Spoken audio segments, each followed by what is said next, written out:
اعوذ باللہ السمیع العلیم من الشیطان الرجیم من حمزہ ونفخہ ونفسہ بسم اللہ الرحمن الرحیم ربی یسر ولا تعسر وتمم بالخیر ربی زدنی علما وَلَقَدْ أَخَذْنَا آلَ فِرْعَوْنَ بِالسِّنِينَ وَنَقْصٍ مِّنَ الثَّمَرَاتِ لَعَلَّهُمْ يَذَّكَّرُونَ فَإِذَا جَاءَتْهُمُ الْحَسَنَةُ قَالُوا لَنَا هَٰذِهِ وَإِن تُصِبْهُمْ سَيِّئَةٌ يَطَّيَّرُوا بِمُوسَىٰ وَمَن مَّعَهُ أَلَا إِنَّمَا طَائِرُهُمْ عِندَ اللَّهِ وَلَٰكِنَّ أَكْثَرَهُمْ لَا يَعْلَمُونَ وَقَالُوا مَهْمَا تَأْتِنَا بِهِ مِنْ آيَةٍ لِتَسْحَرَنَا بِهَا فَمَا نَحْنُ لَكَ بِمُؤْمِنِينَ۔ آیت نمبر 32 ہے۔ یہ 3 آیات یہاں پر تلاوت کی ہیں میں نے، سورہ اعراف اور 9واں سپارہ۔ اور بلا شبہ ہم نے آل فرعون کو قحط سالی اور پھلوں کے نقصان میں پکڑا تاکہ وہ نصیحت حاصل کریں۔ پھر جب ان پر خوشحالی آتی تو کہتے یہ ہمارے ہی لیے ہے، یہ ہمارے ہی لیے ہے، اور اگر انہیں بدحالی آ لیتی تو اسے موسیٰ اور ان کے ساتھیوں کی نحوست ٹھہراتے۔ خبردار، ان کی نحوست اللہ کے پاس ہے، نحوست کسی اور کی نہیں ہے، ان کے اپنے عملوں کی ہے نحوست، ٹھیک ہے؟ تو یہ ان کے پاس ہے، کیا ہے؟ مقدر ہے، کیونکہ وہ جس لائق تھے، جس طرح کے تھے، جو انہوں نے کرنا تھا وہی ان کے لیے مقدر کیا گیا ہے، لکھا گیا ہے، اس لیے یہ بریکٹ میں ہے۔ اور لیکن ان میں اکثر لوگ نہیں جانتے، اکثر کیا ہیں؟ بے خبر ہیں، لا علم ہیں۔ اور انہوں نے کہا، کس سے کہا؟ موسیٰ علیہ السلام سے، خواہ تم ہمارے پاس کوئی نشانی لے آؤ تاکہ اس کے ذریعے سے ہم پر جادو کرو تو بھی ہم تم پر ایمان نہیں لائیں گے۔ یعنی وہ معجزات کو کیا کہنے لگ گئے؟ جادو۔ کیا کہا؟ لتسحرنا، یعنی ہمارے سامنے تم اس کو پیش کرو، جادو کہہ رہے ہیں، جادو پیش کرو اس کے ذریعے سے، اور سمجھو کہ کیا ہم مسلمان ہو جائیں گے، مومن ہو جائیں گے؟ تو کہہ رہے ہیں کہ نہیں، ایسا نہیں ہے، نعوذ باللہ، استغفر اللہ، کہ ہم ان لوگوں میں سے نہیں ہیں کہ آپ کے معجزات کو مان لیں۔ سمجھ رہے ہیں بات کو؟ یہ تو ہے ترجمہ۔ آگے چلتے ہیں اب۔ وَلَقَدْ أَخَذْنَا، اس سے پہلے جو ہم نے آیات تلاوت کی تھیں اس میں بات یہ تھی کہ موسیٰ علیہ السلام کی زبان مبارک سے یہ وعدہ فرمایا کہ وہ وقت قریب ہے کہ تمہارا مالک تمہارے دشمن کو تباہ کر دے۔ تو اب یہاں سے ان تکلیفوں اور مصیبتوں کا بیان شروع کیا ہے جن میں وقتاً فوقتاً آل فرعون کے چاہنے ماننے والے، آل آپ کو پتہ ہے، آل و عیال اور اہل و عیال کہا جاتا ہے نا۔ تو ایک ہوتا ہے اہل و عیال جو گھر کے لوگ ہوتے ہیں نا، جو آپ کے ہی یعنی بیوی بچے ہیں، اور ایک آل سے مراد یہ ہوتا ہے کہ جتنے بھی آپ کے پیروی کرنے والے ہیں، آپ کے ماننے والے ہیں۔ جیسے ہم درود شریف پڑھتے ہیں نا، پڑھتے ہیں، کیا پڑھتے ہیں؟ اللہم صلی علی محمد وعلی آل محمد، ٹھیک ہے؟ تو یہ آل فرعون سے مراد ہے کہ فرعون کے گھر والے نہیں تھے، جتنے اس کے ماننے والے تھے، جتنے اس کی پوجا پاٹ کرنے والے تھے، ان سب کی یہاں پر بات ہو رہی ہے۔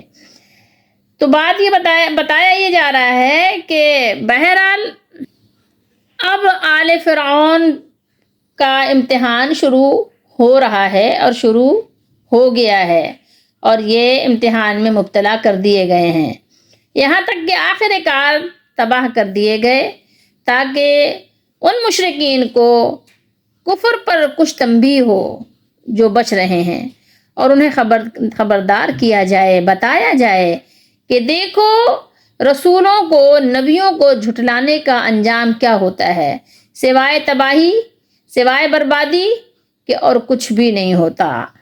آخر میں فرمایا کہ یہ تکالیف اور مصیبتیں ان پر اس لیے بھیجیں تاکہ نصیحت حاصل کریں اور اپنے سرکشی بغاوت سے باز آ جائیں، اپنے مالک کے وفادار فرما بردار بن جائیں۔ کیوں؟ اس لیے کہ مصیبت کے وقت دل نرم اور اللہ کی طرف رجوع ہوتے ہیں۔ اگر انسان کے اندر واقعی انسان ہے، اگر انسان کے اندر درندہ چھپا ہوا ہے، اگر انسان کے اندر بھیڑیا چھپا ہوا ہے، اگر انسان کے اندر شیطان چھپا ہوا ہے، تو پھر واپس نہیں لوٹتا، کوئی بھی صورت اس کو بدل نہیں سکتی۔ مختلف نام دیتے ہیں وہ، جیسے کہ آپ یہاں ان آیات میں پڑھ بھی چکے ہیں اور مزید آپ پڑھ بھی لیجئے۔ آیت مبارکہ کے ان الفاظ پہ غور کیجئے، فرمایا بالسنین ونقص من الثمرات۔ کن چیزوں سے اللہ تعالیٰ نے ان کو پہلے پکڑا؟ پھلوں کے نقصان میں پکڑا۔ اب یہ دیکھیے فروٹس جو ہوتے ہیں وہ دو قسم کے ہوتے ہیں، ایک آپ نے دیکھا ہوگا سوکھے ہوتے ہیں ڈرائی فروٹس، ایک ہوتا ہے کہ جو آپ کے یعنی جوسی رسدار ہوتے ہیں، ٹھیک ہے؟ تو دو طرح کے فروٹس ہوتے ہیں۔ اللہ تعالیٰ نے اس میں کمی کر دی، نقص، نقصان، کمی، ٹھیک ہے، خرابی۔ ثمرات، ثمر کی جمع ہے، اردو میں بھی آپ ثمر بولتے ہیں، بچوں کو بھی جو یعنی چھوٹی کتابیں پڑھائی جاتی ہیں تو وہ اس میں سے ثمر پڑھایا جاتا ہے نا، صاف اور ثمر، ٹھیک ہے؟ ثمر مانے پھل آپ پڑھاتے ہیں، یہ وہی ثمرات ہے، اس کی جمع ہے، بس یہ بات ہے۔ تو یہاں پر آپ یہ چیز غور کریں تو آپ کو پتہ چلے گا کہ شروعی میں، ابتدائی میں بتایا گیا کہ کسی قوم پر فیصلہ کن عذاب فوراً ہی نہیں بھیج دیا جاتا، بلکہ پہلے سے کیا ہوتا ہے، اس کو مختلف قسم کی سختیوں سے دوچار کر دیا جاتا ہے تاکہ اس کا سخت دل جو ہے وہ نرم ہو جائے اور وہ اس تنبیہ سے اپنی سابقہ جو غلطیاں ہیں اس سے توبہ کر لے، اپنی پرانی کجروی کی تلافی کر لے اور اپنے مالک کو راضی کرنے کی کوشش کر لے۔ اور کبھی اس پر نعمتوں کی بارش کی جاتی ہے تاکہ وہ اپنے مالک کو جو اس کا منعم ہے، منعم حقیقی ہے، اس کو پہچان کر اور اس کی نوازشات سے متاثر ہو کر نافرمانی سے باز آ جائے۔ لیکن ایک بات یہ بھی ہے کہ جب چھوٹی چھوٹی سختیوں سے دل نرم نہیں پڑتے، لوگ تائب نہیں ہوتے، جب شکر ادا نہیں کرتے، تو پھر کیا ہوتا ہے، جب ہر طرح کے سمجھانے بجھانے کے سارے طریقے بے اثر ہو جاتے ہیں اور پھر ان کا دل اتنا سخت ہو جاتا ہے، بالکل ایسا بیکار ہو جاتا ہے، زنگ آلود ہو جاتا ہے کہ کوئی بات اس پر اثر نہیں ہوتی، تو پھر اللہ تعالیٰ ان پر ایسا عذاب نازل کرتے ہیں جو ان کا نام و نشان تک مٹا دیتا ہے۔ پوری قوم پر تو نہیں آتا، پورے شہر میں تو نہیں آتا، لیکن بہت سے علاقے تباہ و برباد کر دیے جاتے ہیں، ٹھیک ہے؟ پوری قومیں تو اس امت کی نہیں مٹیں گی، ٹھیک ہے؟ امت کے جس علاقے میں بھی عذاب آئے گا تو پوری قوم مٹائی نہیں جائے گی، بلکہ کچھ لوگ ضرور بچ رہیں گے سبق اور عبرت کے لیے۔ لیکن پھر بھی اگر وہ سبق اور عبرت حاصل نہیں کریں، اگر ان کے پاس وہ نگاہیں اور وہ دل نہ ہو، تو پھر یہ ہے کہ ان کے لیے دوزخ ہی کافی ہے، قرآن نے جگہ جگہ بیان کیا ہے۔ بہرحال سنت الہی کے مطابق آخری عذاب سے پہلے فرعونیوں کو بھی کبھی مصائب و تکالیف سے اور کبھی انعامات اور نوازشات سے ہوشیار خبردار کیا جاتا رہا، اور اسی سلسلے کا یہاں ذکر ہو رہا ہے۔ سنین یہ جمع ہے کس کی؟ سنتن کی۔ یہاں اس کا معنی ہے قحط سالی، جو یہاں ترجمہ آپ دیکھ رہے ہیں نا، قحط سالی۔ اچھا، یہ عذاب کی مختلف صورتیں تو آتی رہتی ہیں، لیکن ایک عذاب اور بھی ہے، بہت بڑا عذاب ہے قوم کے لیے۔ جب قوم نافرمان ہو جاتی ہے اور جب مالک کی طرف سے وہ بالکل غافل ہو جاتی ہے تو قوم پر ایک بہت بڑا عذاب کیا مسلط کیا جاتا ہے؟ ظالم حکمران۔ جب حکمران ظالم ہو جاتے ہیں، نظام درہم برہم ہو جاتے ہیں، قلم بک جاتے ہیں، ادارے بک جاتے ہیں، قانون بک جاتے ہیں، اصول ختم ہو جاتے ہیں، ضابطے ٹوٹ جاتے ہیں، رابطے ٹوٹ جاتے ہیں اور دل لالچ سے بھر جاتے ہیں، تو آپ نے دیکھا ہوگا کہ کیا ہے، پھر ظالم حکمران ایسے مسلط ہو جاتے ہیں، ایسے مسلط ہو جاتے ہیں کہ ساری چیزیں ہونے کے باوجود آپ کو چیزیں نہیں ملتی، آپ کی دسترس سے باہر ہو جاتی ہیں، آپ روتے رہتے ہیں۔ تو بہت بڑا عذاب آپ کا ظالم حاکم بھی ہے، اور حاکم آپ کو پتہ ہے کہ حاکم اعلیٰ تو ایک ہوتا ہے، لیکن اس کے ساتھ ہی بہت سے علاقوں کے مختلف طرح کے حاکم ہوتے ہیں، مختلف علاقوں کے حاکم ہوتے ہیں۔ لوگ فریاد کرتے ہیں، ان کی فریادیں نہیں سنی جاتی، لوگ روتے ہیں، ان کا رونا نہیں دیکھا جاتا، لوگ ترس نہیں کھاتے۔ تو ہماری بھی کچھ حالت ایسی ہی ہو چکی ہے، پھر بھی کیا ہے، پھر بھی کبھی کہتے ہیں کہ فلاں کی وجہ سے ہو گیا، اس وجہ سے ہو گیا، اس وجہ سے ہو گیا، اپنے عمل نہیں دیکھتے، توبہ نہیں کرتے۔ اس وقت فی الفور ہمیں بھی کیا کرنا چاہیے؟ اجتماعی توبہ کرنا چاہیے۔ اگر ہم اجتماعی توبہ سے مراد یہ نہیں ہے کہ ایک مجمع میں سب کہیں توبہ توبہ توبہ، نہیں، اجتماعی توبہ سے مراد یہ ہر ایک توبہ کرے، پورا کا پورا گھر توبہ کرے، ماں باپ توبہ کریں، بچے توبہ کریں، بیوی توبہ کرے، شوہر توبہ کرے، بہن بھائی توبہ کریں، رشتہ دار احباب توبہ کریں، سب اپنے اپنے کیپیسٹی میں توبہ کریں، مالک کو راضی کریں، ورنہ حالات سنگین سے سنگین تر ہوتے چلے جا رہے ہیں اور حالات آپ کے قابو سے باہر ہوتے چلے جا رہے ہیں۔ کوئی آپ کا فریاد رس نہیں ہے، کوئی اللہ کے سوا اس وقت زمین پر لگتا نہیں کہ کوئی آپ کی فریاد رسی کرے، کوئی آپ کی بات سنے، نہیں، بلکہ آپ کو مارنے والے، آپ کو لوٹنے والے، آپ سے چھیننے والے، آپ پر ظلم کرنے والے، آپ کو بیجا اذیت پہنچانے والے بہت ملیں گے، لیکن آپ کی داد رسی کرنے والا کوئی نظر نہیں آ رہا ہے۔ اس کے پیچھے ایک بہت بڑا راز ہے، ہم نے اپنے مالک کو ناراض کیا ہوا ہے، اس لیے یہ بھی بہت بڑا عذاب ہے۔ یہ تو عذاب ہیں کہ ظاہر مال کم ہو گیا اور آپ کی دکان بند ہو گئی، آپ کا اسکول کا لاس ہو گیا، آپ نے کاروبار شروع کیا تھا وہ ختم ہو گیا، یہ سب ہیں، لیکن یہ سب چھوٹے چھوٹے لاسز ہیں۔ ہمارا بڑا لاس کیا ہے؟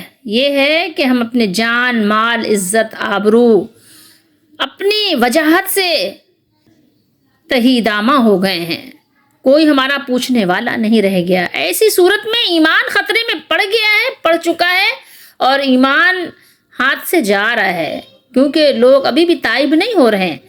معاملہ یہ ہوتا ہے، ایکچولی ہوتا یہ ہے کہ جب لوگ حق کو حق جان لیتے ہیں، حق کو سمجھنے کے باوجود جب اسے قبول کرنے کو تیار نہیں ہوتے، جب وہ حق کی روشنی پھیلتے ہوئے دیکھتے ہیں تو لوگوں کی آنکھوں میں دھول ڈالنے کے لیے طرح طرح کے پروپیگنڈا کرنا شروع کر دیتے ہیں، جیسے ہمارے ہاں بھی ہم نے بھی کیا۔ یہ اللہ تعالیٰ ہم سب کو معاف کرے، ہمارے ہاں یہ ہوا۔ توحید کے راستے میں لوگوں نے بڑی رکاوٹیں ڈالی، اپنے مالک کو نہیں پہچانا، اپنے مالک کو نہیں پہچانا، ٹھیک ہے، بلکہ توحید کے لیے لوگوں نے کیا کہا، کہنے لگے کہ دیکھیے، لوگوں کو روکیے، یہ لوگ ملک کے امن اور سلامتی کے لیے خطرہ ہیں، یہ بغاوت کی آگ بھڑکا رہے ہیں۔ جیسے ابھی پیچھے ہم نے پڑھا تھا نا، فرعون کی قوم نے بھی یہی کہا تھا، فرعون کو بھی اکسایا تھا اور خود بھی وہ یہی کر رہے تھے، کہہ رہے تھے کہ یہ فتنہ فساد پھیلا کر ملک کی ترقی کی راہ میں رکاوٹ بن رہے ہیں، روڑے اٹکا رہے ہیں، ٹھیک ہے، یہ پردہ جو ہے اسلام کے لیے رکاوٹ ہے، یہ سچائی اسلام کے لیے رکاوٹ ہے، نعوذ باللہ، استغفر اللہ، ٹھیک ہے۔ تو یہ پروپیگنڈے کی انہوں نے، یہ سمجھے کہ ترقی کے لیے ننگا ہونا ضروری ہے، ٹھیک ہے، جھوٹ بولنا ضروری ہے، فریب اور دھوکہ ضروری ہے۔ انہوں نے ترقی کے لیے غلط طریقے انہوں نے ایجاد کیے اور اسلام کو نقصان پہنچایا جھوٹ موٹ کے مسلمان بن کے۔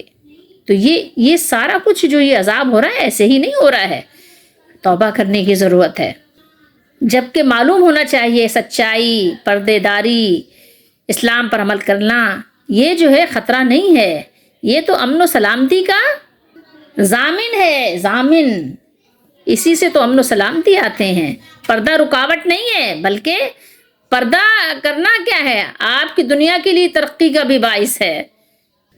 جیسے فرعون اپنے قوم پر عذاب تھا، ایسے ہی بہت سے حکمران اپنے قوم پر عذاب ہوتے ہیں۔ فرعون بھی کیا تھا، خونی تھا، خون بہاتا تھا، چھوٹے چھوٹے بچوں کو قتل کرواتا تھا۔ آج بھی آپ دیکھ لیں، غور کر لیں، آپ کو اندازہ ہو جائے گا۔ موسیٰ علیہ السلام کی قوم نے موسیٰ علیہ السلام سے کیا کہا کہ دیکھیں فرعون نے خونی منصوبہ تیار کیا ہے۔ جب موسیٰ علیہ السلام کو اس بات سے آگاہ کیا گیا، بتایا گیا، تو آپ نے اپنی قوم کو کیا سمجھایا تھا کہ صبر کرو، صبر استقامت کے ساتھ، یعنی اس پہ قائم رہو، صبر کی، استقامت کی آپ نے تلقین فرمائی اور ان کو سمجھایا اور بتایا کہ زمین کا حقیقی مالک اللہ تعالیٰ ہے اور اللہ ہی کے اختیار میں ہے کہ جس قوم کو چاہے زمین کا مالک بنا دے۔ اگر عارضی طور پر فرعون کو مصر کی حکومت ملی ہے تو کیا ہوا، پریشان نہیں ہو۔ فرعون کا انجام تو بہت بھیانک اور بہت ہی ہولناک ہونے والا ہے، اور آخر کار کامیابی اور کامرانی کا صحرا ان لوگوں کے سر پر باندھا جائے گا جو متقی اور جو اللہ کے فرما بردار بندے ہیں۔ اور موسیٰ علیہ السلام نے ایک بات اور بھی کہی تھی، اگر آپ کو یاد ہو، ہم نے پیچھے پڑھا تھا، اللہ تعالیٰ کی طرف سے ایک بات موسیٰ علیہ السلام نے کیا فرمائی تھی کہ تم کو حکومت دے کر اقتدار عطا فرمانے کے بعد اللہ تعالیٰ تم کو بھی دیکھے گا کہ تم کہاں تک اللہ تعالیٰ کی اطاعت و فرما برداری کرتے ہو، اور کیسے تم عدل و انصاف کے تقاضوں کو کہاں تک پورا کرتے ہو۔ اللہ تعالیٰ ہر قوم کو موقع دیتا ہے، اور وہ قوت و اختیار کی سیٹ پر، کرسی پر اللہ تعالیٰ ہر ایک کو آزماتا بھی ہے۔ تو یہ بات غور کرنے کی ہے کہ جو موسیٰ علیہ السلام نے نصیحت کی تھی اپنی قوم کو، وہی نصیحت آپ پر بھی اپلائی ہوتی ہے نا، کہ اگر اللہ نے آپ کو بھی یہ عہدہ دیا ہے، قوت دی ہے، اقتدار دیا ہے، اختیار دیا ہے، تو آپ پر بھی تو یہ چیزیں لاگو ہوتی ہیں نا کہ آپ کیسے عمل کرتے ہو۔ اگر اچھے کرتے ہو، متقی ہو تو ٹھیک ہے، اللہ کے قانون پر عمل کرتے ہو تو ٹھیک ہے، ورنہ اگر اپنے قانون بناتے ہو تو ایک دن پٹخ دیے جاؤ گے، اور وہ دن دور نہیں ہے۔ اپنی طاقت کے نشے میں مست ہو ابھی، تو بدمست ہونے کے ساتھ ہی اس بات کو بھولنا مت کہ اللہ کا جب عذاب آئے گا ایک ہی پٹخنی میں مٹا دیے جاؤ گے۔ یاد رکھنا، یہ تمہارے لیے بھی اور ہمارے لیے بھی سبق ہے یہ آیات۔ لیکن جو خوبصورت دل ہوتے ہیں سبق تو وہی حاصل کرتے ہیں، لعلہم یذکرون، ٹھیک ہے، لیکن انہوں نے نہیں کیا، سبق حاصل نہیں کیا، بلکہ جب ان کے پاس خوشحالی آتی، فَإِذَا جَاءَتْهُمُ الْحَسَنَةُ، جب ان کے پاس حسنہ آتی، خوشحالی آتی، تو کہتے کہ یہ تو ہمارے ہی لیے ہے۔ کیا کرتے؟ ڈینگے مارتے، بڑبتی، تکبر، غرور، شیخی، بد اخلاقی، بدتمیزی ان کے مزاج میں آ جاتی۔ کہتے ہیں نا کہ وہ اکڑی ہوئی گردنوں کے لیے تو جہنم کے طوق ہی کافی ہیں، اللہ ہم سب کو بچائے۔ تو عام طور پر ہوتا یہ ہے کہ خوشحالی کے وقت لوگ کیا ہوتے ہیں، ناشکرے ہو جاتے ہیں اور اس کو اپنی طرف منسوب کرتے ہیں، جیسے کہ قارون نے کیا تھا۔ اور جب وہ تکلیف آتی ہے، سیئہ آتی ہے، جب مصیبت پہنچتی ہے، تو کیا کہتے ہیں، دوسروں پہ ڈال دیتے ہیں کہ تمہاری نحوست ہے، جیسے آج ہم کر رہے ہیں نا، اچھی چیز کی بات، وہ جناب یہ میرا کارنامہ ہے، اور اگر کوئی تکلیف، کوئی خرابی ہے، یہ تمہارا ہے، یہ فلانے کا کیا ہوا ہے، یہ پچھلوں کا کیا ہوا ہے، یہ پچھلوں کی مصیبت ہے، ٹھیک ہے، یہ پچھلوں کی جو ہے، یہ ان کی جو منصوبہ بندی تھی وہ ناقص تھی، اس کی وجہ سے یہ سزا مل رہی ہے، یہی کام کرتے ہیں، ٹھیک ہے۔ تو یہی کام پچھلی قومیں بھی کرتی تھیں کہ جب خوشحالی آتی تو بدمست ہو جاتے، کہتے جناب یہ ہمارے کارنامے ہیں، ہم نے ایسے ایسے منصوبے بنائے تھے، یہ دیکھیے کہ کیسے کامیاب منصوبے بنائے تھے ہم نے، اور ہم نے یہ کر دیا، اور ہم نے یوں کر دیا، اور ہم نے پھر وہ میں اور ہم، اور جب کوئی تکلیف آتی ہے تو اگلے پہ تھوپ دیا، یہی انہوں نے بھی کیا۔ جب تکلیف آئی تو کیا کیا، موسیٰ علیہ السلام کو نعوذ باللہ استغفر اللہ نحوست کا الزام لگانے لگے، تہمت کا الزام لگانے لگے، بجائے اس کے کہ وہ کچھ تو عبرت کی آنکھیں کھولتے، کچھ عبرت حاصل کرتے، کچھ دل میں نرمی ہوتی، کچھ توبہ کرتے، شکر گزاری کرتے، الٹا انہوں نے موسیٰ علیہ السلام کو ستانے کا ایک اور بہانہ تلاش کر لیا۔ ان کے ہاتھ میں ایک اور بہانہ آ گیا، کیا کہ جو کچھ بھی تکلیف ہے، پریشانی ہے، سب موسیٰ علیہ السلام ان کے ماننے والوں کی وجہ سے ہے، اور جو کچھ ہے راحت کا معاملہ ہے، راحت و آرام، تو یہ تو آپ کو معلوم ہے کہ ہم لوگ صحیح ہیں نا، صحیح ٹریک پہ چل رہے ہیں، صحیح راستے پہ چل رہے ہیں، تو اس بات کی علامت ہے، جبھی تو دیکھو نا کہ ہمیں ہر طرف سے راحت و سکون حاصل ہے، ہر طرف سے دیکھو ہمیں نعمتیں ہی نعمتیں حاصل ہیں۔ بے تمیز اور بدعقل لوگ، بے وقوف لوگ ایسی ہی باتیں کرتے ہیں، ایسے ہی پہلے کرتے تھے، ایسے ہی اب بھی کرتے ہیں، راحت اور سکون کے وقت مالک کا شکر ادا نہیں کرتے، اور تکلیف اور مصیبت کے وقت توبہ نہیں کرتے۔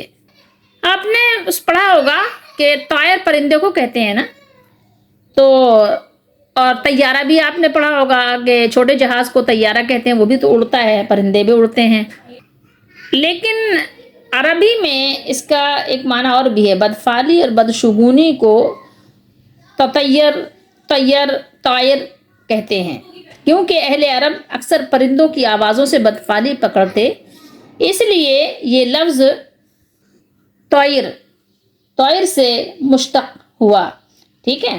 مشرق قوموں میں فالگیری کی رسم بہت قدیم سے ہے، ان کے اوہام پرست مزاج ہر چیز سے اثر قبول کرتے ہیں، کسی کام کو نکلے، راستے میں کوئی جانور سامنے سے گزرا یا گزر گیا، کسی پرندے کی آواز کان میں پڑ گئی، فوراً گھر واپس لوٹ آئے، ٹھیک ہے۔ آپ کو معلوم ہے نا، آج بھی کچھ لوگوں کا مزاج ایسا ہے نا، بلی اگر کالی بلی گزر گئی راستے سے، کالی بلی نے راستہ کاٹ دیا، اب کالی بلی نے راستہ کاٹ دیا تو اب یہ نعوذ باللہ کیا ہوا، بدشگونی ہو گئی، ٹھیک ہے۔ اسی طریقے سے کوے کی آواز ہے، اسی طریقے سے کوئی خالی برتن لے کر گھر میں آ گیا، یہ سب چیزیں کیا ہے، نحوست کی علامت سمجھتے ہیں۔ بلی رو رہی ہے، ٹھیک ہے، کتے بھونک رہے ہیں، تو بہت سے لوگ اس سے بھی کیا کرتے ہیں، نحوست یا بدفعلی، بدشگونی کی علامت سمجھتے ہیں۔ بہت ساری چیزیں ہیں، لیکن یہ الو کا بولنا، یہ بلیوں کا رونا یا بلی کا گزر جانا کچھ بھی نہیں ہے، کوئی نحوست نہیں ہے۔ نحوست انسان کے اپنے اندر ہی، اپنے اعمال ہی کی ہوتی ہے، بس، اور کچھ نہیں ہے۔ اگر آپ کو نحوست کا ڈر ہو نا، تو آپ نے کیا کرنا چاہیے، ایک دعا ہے وہ پڑھ لیا کریں۔ یہ دعا ہے، دعا کیا ہے، اللہم لا طیر الا طیرک ولا خیر الا خیرک ولا الہ غیرک، ٹھیک ہے، یہ دعا پڑھ لیا کریں۔ کیا مطلب ہے، اے اللہ نہیں ہے کوئی بدشگونی مگر آپ ہی کی طرف سے، اگر کوئی ہے مقدر تکلیف تو وہ ایک الگ چیز ہے، اور نہیں ہے کوئی بھلائی مگر آپ ہی کی طرف سے بھلائی مقرر ہے، مقدر ہے، تو بس آپ ہی کی وجہ سے ملے گی، اور آپ کے سوا کوئی الہ نہیں ہے، لا ولا الہ غیرک، آپ کا جو کوئی علاوہ ہے، اس کے علاوہ کوئی آپ کا غیر جو ہے وہ الہ نہیں ہے، اس کے اندر الہ کی طاقت نہیں ہے۔ یہ بدشگونی سے اظہار برات کے لیے ہے کہ ہم بدشگونی سے بالکل الگ تھلگ ہیں، بدشگونی سے ہمارا کوئی تعلق نہیں ہے۔ یہ دعا آپ کو کہاں ملے گی، یہ دعا آپ کو سنن ابن ماجہ میں ملے گی، اور مسند احمد وغیرہ میں یہ دعا نقل کی گئی ہے۔ تو بہرحال اسلام نے جیسے تمام مشرکانہ عقیدوں سے اور بدشگونیوں سے منع فرمایا ہے، اسلام نے تمام جتنی بھی مشرکانہ رسمیں ہیں ان رسموں کی ممانعت کی ہے، تو اسی طریقے سے یہ بدفعلی، بدشگونی کا بھی خاتمہ کر دیا۔ رسول اللہ صلی اللہ علیہ وآلہ وسلم نے فرمایا، جو کسی چیز سے بدفعلی پکڑ کر اپنے مقصد سے لوٹ آیا، یعنی اس کام پہ جا رہا تھا، نہیں گیا کہ بھائی بلی نے راستہ کاٹ دیا، تو اس نے شرک کیا۔ تو رسول اللہ صلی اللہ علیہ وسلم کے صحابہ نے عرض کی، یا رسول اللہ، ایسا شخص پھر کیا کفارہ دے، کفارہ کیا ہے اس کا تاکہ اس کی توبہ قبول ہو؟ تو آپ صلی اللہ علیہ وسلم نے فرمایا کہ وہ یہ دعا پڑھے، اللہم لا طیر الا طیرک ولا خیر الا خیرک ولا الہ غیرک، یہی اس کا کفارہ ہے۔ جس چیز سے ہمیں منع کیا جائے اس کو ہمیں چھوڑ دینا چاہیے۔ اللہ تعالیٰ نے ہمارے لیے جو چیزیں مقدر کر دی ہیں، ہمیں اس پر بھروسہ کرنا چاہیے، اور ہمیں دعا سکھائی گئی ہے۔ سب سے بہترین ہمارے لیے کیا طریقہ ہے، وظیفہ ہے، دعا کریں، ٹھیک ہے۔ یہ بلی کتوں کے گزرنے اور ان کے بولنے اور الو بولنے، ان سب چکروں سے ہمیں باہر آ جانا چاہیے۔ یہ زمانے جاہلیت کی رسمیں تھیں، آپ اور میں مسلمان ہیں، الحمدللہ مسلمان ہو کر یہ بات ہمیں زیب نہیں دیتی، یہ بات ہمارے لیے مناسب بھی نہیں ہے، اور مسلمانوں کے شایان شان بھی نہیں ہے۔ یہ تو زمانے جاہلیت کی بات ہے کہ وہ لوگ ایسا کرتے تھے، ٹھیک ہے۔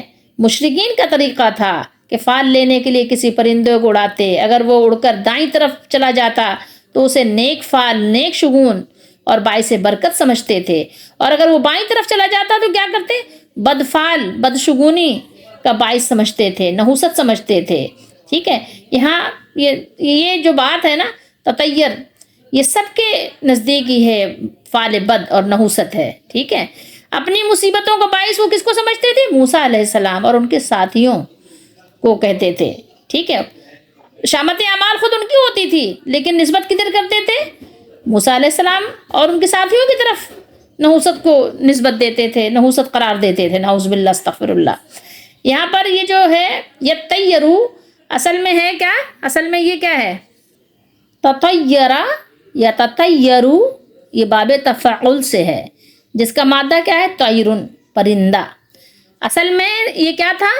یتطیرو تھا. ٹھیک ہے، ایک تا تھی، تا جو لمبی تا نہیں ہوتی، وہ اس تا کو تو میں ادغام کر دیا ہے. ٹھیک ہے، مدغم کر دیا ہے. یہ ایک ادغام کے طریقے بھی ہیں نا، اہل گرامر جانتے ہیں.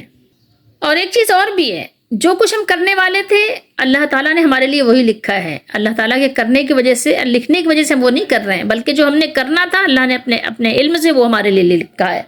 یہ بات ہمیشہ یاد رکھا کریں.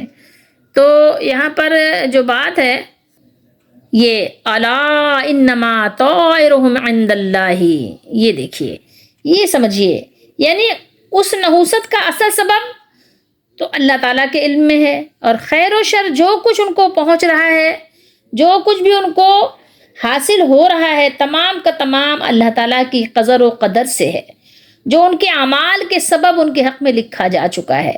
یہ سراسر اور صرف جہالت ہے کہ بھلائی کو اپنی خوبی اور برائی کو کسی دوسرے کی نحوست قرار دیا جائے.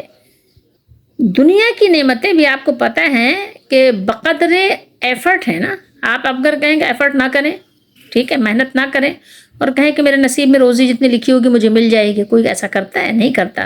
اسی طریقے سے آپ ایمان کے لیے کوئی کام نہ کریں، آپ کہیں میرے نصیب میں ایمان ہوگا تو میں ایمان والا ہو جاؤں گا، ایسا تھوڑی ہوتا ہے کوئی. یہ دنیا بھی آپ کو محنت سے حاصل ہوتی ہے اور آخرت بھی محنت سے حاصل ہوتی ہے. اللہ تعالیٰ نے اس کے آلات آپ کو تمام کے تمام دیے ہوئے ہیں. اب دیکھیں یہاں یہ بات بھی قابل غور ہے. کیا ہے؟ وَلَٰكِنَّ أَكْثَرَهُمْ لَا يَعْلَمُونَ. ان میں اکثر لوگ جانتے ہی نہیں ہیں. اکثر لوگ کیا ہیں؟ بے علم ہیں، بے پڑھے ہیں، بے سمجھ ہیں. یہ بات کتنی یعنی غور طلب ہے. تو چونکہ اکثر لوگ یعنی بے علم ہیں، نا سمجھ ہیں، لا علم ہیں، تو اسی وجہ سے وہ کیا کرتے ہیں؟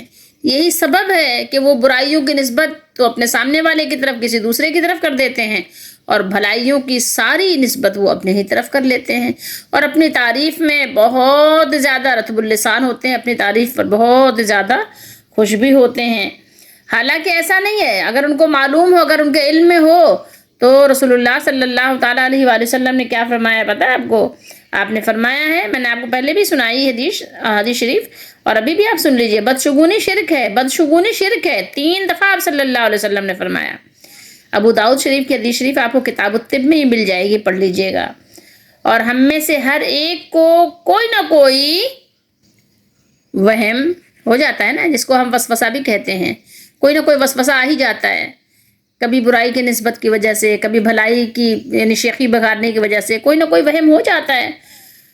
تو رسول اللہ صلی اللہ علیہ وسلم نے فرمایا کہ مگر اللہ تعالیٰ اسے توکل کی برکت سے دور فرما دیتے ہیں.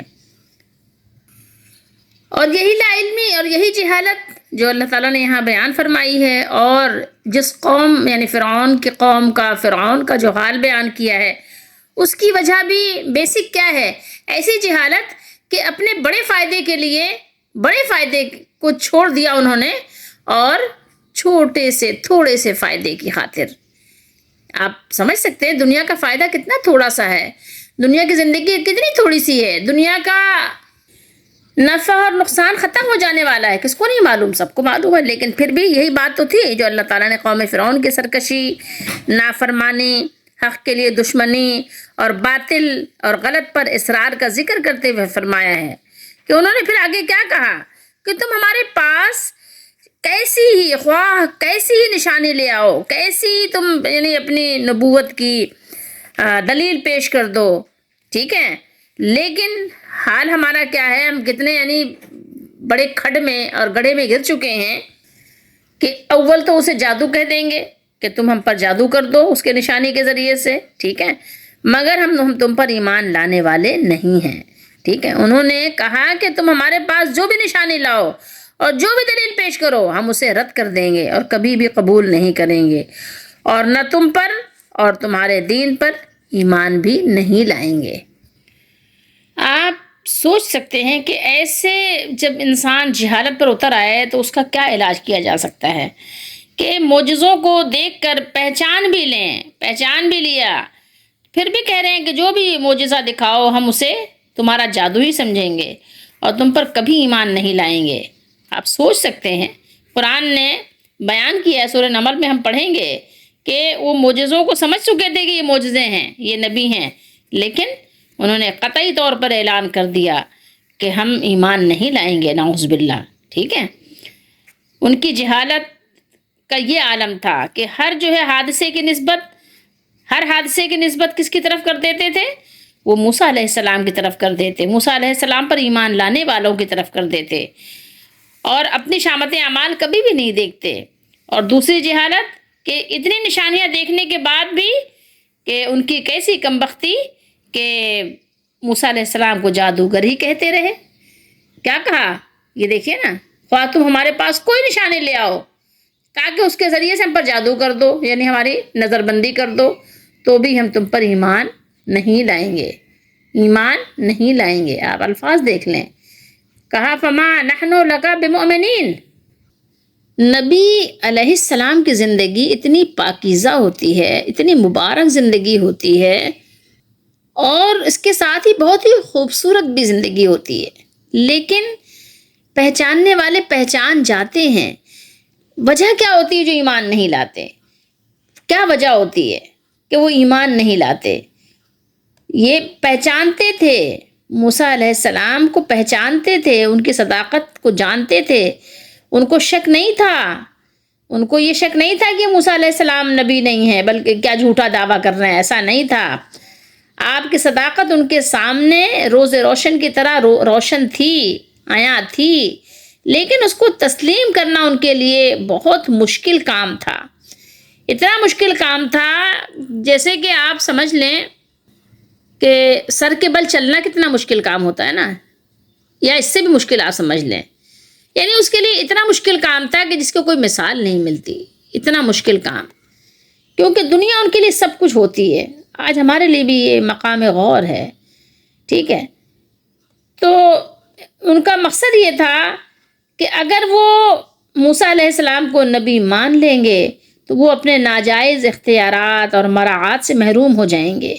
جو وہ لوٹ کھسوٹ کر رہے ہیں، جو ان کی چور بازاری ہے، جو ان کی ڈکیتی ہے، جو تجارت کے راستے سے ناجائز ان کی آمدنی ہے، جو ان کا سود ہے، جو ان کی رشوتیں ہیں، اگر وہ مان ہی لیں گے، قبول کر ہی لیں گے، تو ان سب سے کیا کرنا پڑے گا؟ ان سب سے ان کو توبہ کر کے باز آنا پڑے گا، چھوڑ دینا پڑے گا. سمجھ رہے ہیں بات کو؟ یہی وہ بات تھی جس کی وجہ سے وہ ایمان لانے کو تیار نہیں تھے، حق کو جان بوجھ کر ترک کر رہے تھے. ٹھیک ہے، کیونکہ اگر ظاہر ہے کہ حق کو قبول کر لیا تو ظاہر ہے پھر آپ کے ناجائز خواہشات پر پابندی لگائی جائے گی. ٹھیک ہے، جو آپ کے ناجائز عیش و عشرت ہے یا ناجائز عیش و عشرت کی محفلیں ہیں وہ درہم برہم کی جائیں گی، وہ سناٹا ہو جائے گا وہاں پر پھر کیا ہوگا؟ مکھیاں آئیں گی اور جائیں گی. لیکن وہ لوگ اس کے لیے آمادہ نہیں تھے، وہ دنیا کے عیش و طرب کو چھوڑنے کو تیار نہیں تھے. یہی وہ رکاوٹیں ہیں جو ہر زمانے میں حق قبول کرنے کے راستے میں پہاڑ بن کر کھڑی ہو جایا کرتی ہیں. یہی چیزیں ہیں کہ آج بھی جو رکاوٹ بنی ہوئی ہے. لازمی بات ہے کہ جو لوگ سچے پکے مسلمان بن جائیں گے، زبانی کلامی نہیں، تو ان کو بھی یہ سارے اپنے جتنے بھی خرافاتی کام ہیں چھوڑنے پڑیں گے، اور وہ اس کے لیے تیار نہیں ہے. یہی وجہ تھی کہ وہ ایمان نہیں لائے تھے، اعلان جھٹلا دیا اللہ کے نبی کو. اور یہی وہ وجہ ہے کہ جو آج بھی ہمارے دور میں ہو رہا ہے کہ کیا ہے کہ ماننے کو تیار نہیں ہے. زبان سے کہہ لیتے ہیں لا الہ الا اللہ، لیکن دل سے تسلیم نہیں کرتے. زبان سے کہہ بھی لیا لا الہ تو کیا حاصل، زبان سے کہہ بھی لیا لا الہ تو کیا حاصل، دل و نگاہ مسلمان نہیں تو کچھ بھی نہیں. دل و نگاہ مسلمان نہیں تو کچھ بھی نہیں. دل بھی مسلمان ہونا چاہیے اور آپ کی نگاہیں بھی مسلمان ہونی چاہیے. دل و نگاہ مسلمان نہیں تو کچھ بھی نہیں. یہ مال و دولت دنیا، یہ رشتہ و پیون، بتان وہم و گما لا الہ الا اللہ. یہ سب جتنے رشتے ہیں، رشتے ناتے، سب کچھ کیا ہے؟ ایک پیون کی طرح ہیں. ٹھیک ہے، یہ سب بتوں کی طرح ہیں. جتنے بھی ہمارے پیون لگے رشتوں کے نا، رشتوں کے پیون، رشتوں کے اسپیچز آپ کے جو لگائے ہوئے ہیں، کوئی ماں ہے، کوئی والد ہے، کوئی بہن ہے، کوئی بیٹا ہے، کوئی بیٹی ہے، کوئی پڑوسی ہے، کوئی دوست ہے، احباب ہیں، بہت سارے رشتے ہیں، لیکن کیا ہیں یہ سب رشتے جو ہے، یہ جتنے پیوند ہیں، جتنے بھی ہیں، یہ سب یہ وہم و گمان کی طرح ہیں۔ اگر بیچ میں لا الہ الا اللہ نہیں ہے نا، اگر الا اللہ کا رشتہ نہیں ہے ان رشتوں کے ساتھ، یہ سب بتان وہم و گمان، لا الہ الا اللہ ایک وہی کلمہ ہے جو باقی رہے گا۔ سمجھنے کی باتیں ہیں، اللہ تعالی ہم سب کو سمجھنے کی توفیق دیں، اللہ تعالی ہماری سمجھ میں اضافہ کریں، ایسے ہی سمجھ دیں، اللہم فقہنی فی الدین، ہمیں دین کی فقہ عطا کر دیں کہ دین ہمیں سمجھ آ جائے۔ دیکھیے یہاں پر ایک چیز اور بھی ہے، غور کیجئے کہ موسیٰ علیہ السلام فوراً جو ہے مصر سے چلے نہیں جاتے، کیا کرتے ہیں؟ کوشش کرتے ہیں کہ یہ لوگ مسلمان ہو جائیں۔ آپ بھی اپنی کوشش جاری رکھیے۔ موسیٰ علیہ السلام کافی عرصے تک اس مقابلے کے بعد بھی جو جادوگروں کے ساتھ ہوا تھا، پھر جادوگر مسلمان ہوئے تھے، پھر ان کو اذیت دینے کی جو فرعون نے دھمکیاں دیں، جو کچھ بھی ہوا، لیکن موسیٰ علیہ السلام مصر میں مقیم رہے اور اپنے معجزات بھی دکھاتے رہے۔ جبھی تو وہ کہہ رہے تھے کہ کچھ بھی دکھاؤ تم، ٹھیک ہے، اور ان کو معجزات دکھا دکھا کر ان کو دعوت حق دیتے رہے، لیکن وہ پھر بھی اپنی ضد، اپنی دشمنی پر اڑے رہے، اور پھر آخر کار انہوں نے کیا کیا؟ صاف صاف اپنا جو ہے انہوں نے مقصد بتا دیا، صاف صاف انہوں نے اپنا بیان جو ہے ریکارڈ کروا دیا کہ آپ جو چاہیں جادو کے کرتب دکھاتے رہیں، ہم ہرگز آپ پر ایمان نہیں لائیں گے، ٹھیک ہے۔ آج بھی یہ کہ جو چاہیں آپ قرآن کی آیات سنا دیں، نہیں ماننے والے نہیں مانیں گے، رشوت وہ لیتے رہیں گے، سود وہ لیتے رہیں گے، وہ اپنے ہر وہ کام جس سے قرآن نے منع کیا کرتے رہیں گے، اور اپنے آپ کو شرم نہیں آتی مسلمان بھی کہہ دیتے ہیں۔ ایک صیغے کے متعلق بھی ہم بتا دیتے ہیں لے گرامر کے لیے، یہ صیغہ کیا ہے؟ مہما، وقالو مہما۔ یہ مہما کہنا چاہیے کہ نحو جو ہے نا، نحوی حضرات فرماتے ہیں کہ اصل میں یہ تھا ما، میم الف زبر ما، میم الف زبر ما، ٹھیک ہے، ماما، جیسے وہ ماما نہیں جو ہماری اماں کو ہم ماما کہتے ہیں، وہ نہیں، یہ اصل میں تھا ما، ٹھیک ہے۔ پہلا ما شرطیہ ہے اور دوسرا کیا ہے؟ جزا کی تاکید کا فائدہ دیتا ہے۔ تو یہاں پر ہوا یہ ہے کہ پہلے ما کے الف کو ہا سے بدل دیا، یہ جو میم الف زبر ما تھا نا، تو الف ہٹایا اور وہاں پر ہا لگا دیا، ماہ ہو گیا، ایک ماہ ہے اور ایک ماں ہے، تو یہ ماں ہو گیا، سمجھ رہے بات کو؟ اور یہ ایسا کیوں ہوا؟ تاکہ تکرار نہ ہو، دو ہو جاتا ہے نا، ماما ہو جاتا ہے نا، تو تکرار ہوتی، تو اس لیے وہ یہ جو صیغے ہوتے ہیں ان کو خوبصورت بھی بنا کر قرآن نے بیان کیا ہے، خوبصورتی کے ساتھ الفاظ بیان ہوئے ہیں۔ اللہ تعالیٰ سے دعا ہے کہ اللہ تعالیٰ ہم سب کو اچھوں کے طریقوں پہ چلنے کی توفیق دے، اور گندے لوگوں کے، برے لوگوں کے طریقے سے، ان کے راستے سے بچنے کی توفیق دے۔